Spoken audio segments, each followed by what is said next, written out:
Chowmein তো আশা করি আপনারা অনেকবারই বানিয়েছেন, কিন্তু একবার এই পদ্ধতিতে বানিয়ে দেখুন। যদি সব কিছু রেডি থাকে তাহলে মাত্র 10 মিনিটেই কিন্তু একদম পারফেক্ট চাউমিন বানানো হয়ে যাবে। বাড়িতে বসেই খুব সহজে কীভাবে প্রন গার্লিক নুডলস বানালাম সেটাই আপনাদের সাথে শেয়ার করছি, তাই ভিডিওটা স্কিপ না করে পুরোটা দেখার রিকোয়েস্ট রইল। হ্যালো ফ্রেন্ডস, বর্ণালী ফুড স্টোরিজ চ্যানেলে আপনাদের সবাইকে আরও একবার স্বাগত। এখানে আমি 300 গ্রামের মতো নুডলস নিয়ে নিচ্ছি। এটা কিন্তু উইদাউট এগ নুডলস, আপনারা চাইলে বাজারে যে এগ নুডলস আসে সেটাও কিন্তু নিতে পারেন। তো এদিকে কড়াইয়ের মধ্যে আমি জল গরম হতে রেখে দিয়েছি। জলটা আমার ফুটতে শুরু করে দিয়েছে, দেখতেই পাচ্ছেন। এখানে 1 চামচ আমি লবণ অ্যাড করে দিলাম, আর 1 টেবিল স্পুন এখানে আমি সাদা তেল দিয়ে দিলাম, আর 1 টেবিল স্পুন এখানে আমি ভিনিগার দিয়ে দিলাম। তাহলে সব কিছু জলের মধ্যে ভালো করে মিশিয়ে নেব। এরপরে নুডলসটা দিয়ে দেবো। এখন কিন্তু নুডলসটার মধ্যে আমি হাত লাগাবো না, এটাকে এরকমই ছেড়ে দেবো। এরপর ঢাকা দিয়ে 2 মিনিট কুক করে নেব। তো 2 মিনিট পর ফিরে আসছি। দেখুন নুডলসগুলো কিন্তু নিজের থেকেই ফুলে গেছে। এবার একটা ফোক বা কাঁটা চামচের সাহায্যে এটাকে আস্তে আস্তে করে নাড়িয়ে নেব। দেখুন ভাঙেনি কিন্তু, সব একদম লম্বা লম্বা আছে। তো নুডলসটা আমার পারফেক্ট বয়েল হয়েছে কিনা সেটা একটু চেক করে নেব। তো চেক করার জন্য একটা নুডলস নেব, আর এটাকে এরকমভাবে মাঝখান থেকে কেটে দেখে নেব। তো এটা কিন্তু ভালো মতো কাটা যাচ্ছে, তার মানে নুডলসটা আমার বয়েল হয়ে গেছে। এবার গ্যাসের ফ্লেম অফ করে নুডলসটা আমি জলটা ঝরিয়ে নেব। এখানে আমি একটা স্ট্রেনার নিয়েছি, স্ট্রেনারের মধ্যে নুডলসটাকে আমি উঠিয়ে নিচ্ছি। তো অনেকেই কী করেন, এরপরে এটাকে কিন্তু ঠান্ডা জলে ধুয়ে নেন। তো আমি এখানে কিন্তু ঠান্ডা জলে এটা ধোবো না, যেহেতু এখন প্রচুর ঠান্ডা, তাই এটাকে আমি আর ঠান্ডা জলে ধুচ্ছি না। তো জলটা ঝরে যাওয়ার পর এটাকে আমি প্লেটের মধ্যে ছড়িয়ে দিচ্ছি। তারপরে আমি এখানে 1 টেবিল স্পুন আবার সাদা তেল দিয়ে দিচ্ছি। সাদা তেল দিয়ে দেওয়ার পর আবার নুডলসগুলোর মধ্যে একটু মাখিয়ে নিচ্ছি। দেখুন নুডলসগুলো কিন্তু খুব গরম আছে, যেহেতু এখন শীতকাল তাই জন্য কিন্তু আমার খুব একটা গরম লাগছে না। তো এইভাবে মাখিয়ে নেওয়ার পর এটাকে রেখে দিলাম। এখন যাচ্ছি কড়াইয়ের দিকে। কড়াই আমি 4 থেকে 5 টেবিল চামচ সাদা তেল নিয়ে নিয়েছি। তেলের মধ্যে আমি 2টো শুকনো লঙ্কা দিয়ে দিলাম গোটা। এর মধ্যে আমি 1 টেবিল স্পুন আদা কুচিয়ে রেখেছিলাম মিহি করে, সেটা দিয়ে দিলাম। একটু নেড়ে নেব। তারপরে এখানে আমি 2 টেবিল স্পুন রসুন কুচি করে রেখেছি, সেটা দিয়ে দেবো।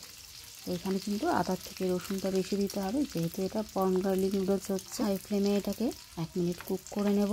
তো এটা যতক্ষণ ভাজা হচ্ছে ততক্ষণে আমি পেঁয়াজ পাতা কেটে নেব। তো এখানে আমি পেঁয়াজ পাতা নিয়ে নিয়েছি। তো পেঁয়াজের গোড়ার দিকের অংশটা কিন্তু কেটে নেব, এটা এখন লাগবে, আর সবুজ অংশটা কিন্তু পরে লাগবে। তো এখানে আমি এই নিচের দিকের অংশটা একটু কেটে নিচ্ছি। আর আপনাদের কাছে যদি এরকম পেঁয়াজ পাতা না থাকে তাহলে কিন্তু নর্মাল পেঁয়াজও ছোট ছোট করে কেটে দিতে পারেন। তো এখানে সব পেঁয়াজগুলোকে আমি এইভাবে পাতলা পাতলা করে কেটে নিচ্ছি। তো পেঁয়াজ পাতাটা এখানে আমার কাটা হয়ে গেছে। এখন এটাকে আমি দিয়ে দেবো, যেখানে আমি আদা আর রসুন ভাজছিলাম তার মধ্যে পেঁয়াজটাও একটু ভেজে নেব গ্যাসের ফ্লেম হাইতে করে। তো পেঁয়াজটা 1 মিনিটের মতো একটু ভেজে নেব।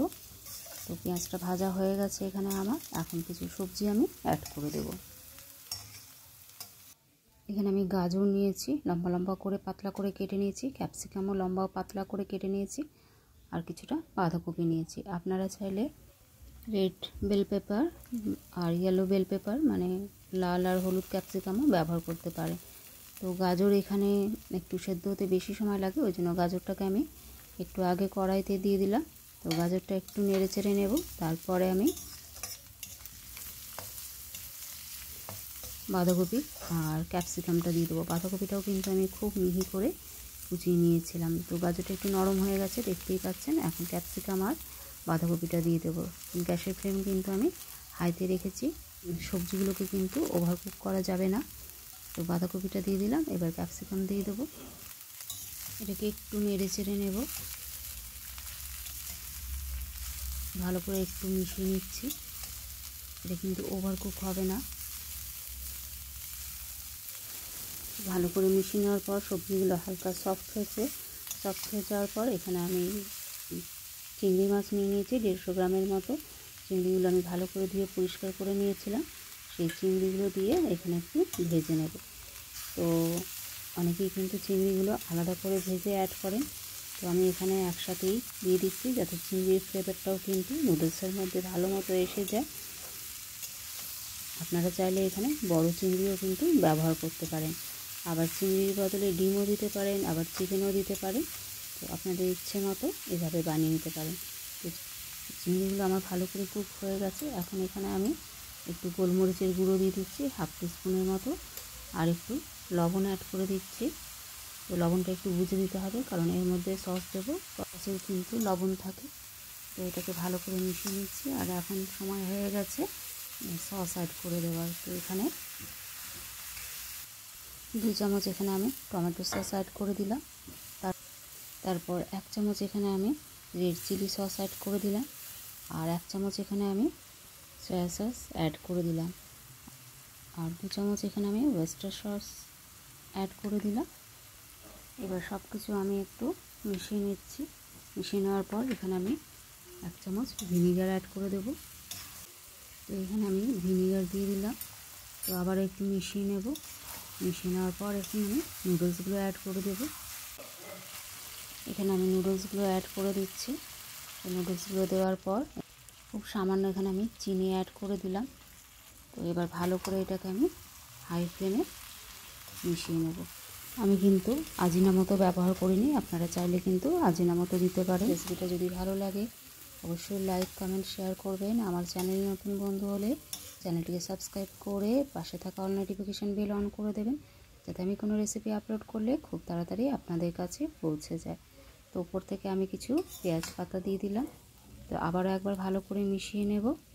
দেখুন কি সুন্দর লোভনীয় হয়েছে না? অনেক সময় কি হয়, রাতে ভাত বা রুটি খেতে ইচ্ছে করে না, তখন কিন্তু এরকমভাবে বানিয়ে নিলে খুব সহজেই কিন্তু বাড়িতে বসে রেস্টুরেন্ট স্টাইলে গার্লিক প্রন নুডলস কিন্তু বানানো যায়। তো এখানে আমি সার্ভ করে নিচ্ছি। খুব কম সময়ে ঘরে থাকা উপকরণ দিয়েই কিন্তু আপনারা সহজেই গার্লিক প্রন নুডলস বানিয়ে নিতে পারেন। এখানে আমি ওপর থেকে পেঁয়াজ পাতা একটু ছড়িয়ে দিলাম, গার্নিশ করে নিলাম। তো দেখুন কতটা লোভনীয় হয়েছে, খেতে কিন্তু ততটাই সুস্বাদু হয়। তো রেসিপিটা বেশি ভালো লাগলে অবশ্যই ফ্রেন্ডস আর ফ্যামিলির মধ্যে শেয়ার করে দেবেন। এভাবে অবশ্যই একদিন বানিয়ে দেখবেন। সবাই ভালো থাকবেন। দেখা হচ্ছে পরের ভিডিওতে।